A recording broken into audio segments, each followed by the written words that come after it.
எனக்கு டெல்லி தகவல் உள்ளபடியே சொல்றேன். இந்த மாதத்தில் 2-3 ரைட் வரும், மந்திரிங்க மேலேயோ எம்எல்ஏ பேர்ல வரும்.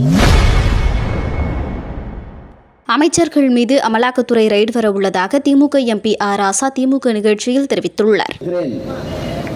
டெல்லியில அமைச்சராக மட்டுமல்ல, எல்லா வஞ்சகம் சூது எல்லாத்தையும் பார்த்து அடிச்சு உடைச்சு திரும்பி வந்திருக்கிறேன். அந்த ராஜா சொல்கிறேன், இந்த தேர்தல் தமிழ்நாட்டுக்கான தேர்தல் மட்டுமல்ல, இந்த தேர்தல் இந்தியாவினுடைய அரசியல் சட்டத்தை காப்பாற்ற போகிற தேர்தல். இடி, இன்கம் டாக்ஸ், சிபிஐ என்னென்னமோ விட்டு பார்க்குறாங்க. இன்னும் கூட 2-3 ரைடு வரப்போகுது, யாருக்கும் தெரியல. எனக்கு டெல்லி தகவல் உள்ளபடியே சொல்றேன். இந்த மாதத்தில் 2-3 ரைடு வரும், மந்திரிங்க மேலேயோ எம்எல்ஏ பேர்ல வரும். இது முதலமைச்சர் தெரியாம இருக்காது, அவரும் உளவுத்துறையெல்லாம் வச்சிருக்காரு. ஆனால் எந்த ரைடு அடிச்சாலும் நாங்க கூட ரைடுல அமித்ஷாவும் மோடியும் விரைவில் காணாமல் போவார்கள். நான் இன்னொரு பேசியும் சொல்றேன்னு நினைக்காத தாமன் சொன்ன, இந்த தேர்தலில் மீண்டும் வெற்றி பெற்று நம்முடைய தலைவர் முதலமைச்சராக ஆகிவிட்டால் எழுதி வைத்துக் கொள்ளுங்கள், 2026 இது 2027க்கு முன்பாக டெல்லியில் தேர்தல் இல்லாமல் ஒரு ஆட்சி மாற்றம் நடக்கும்.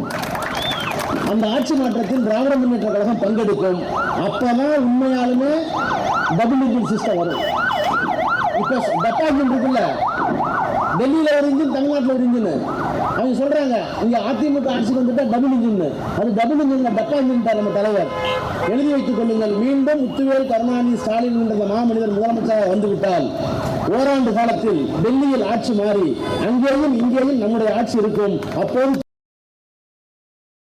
செய்திகளை உள்ளது உள்ளபடி தெரிந்து கொள்ள ரெஃப்ளெக்ட் நியூஸை சப்ஸ்கிரைப் பண்ணுங்க.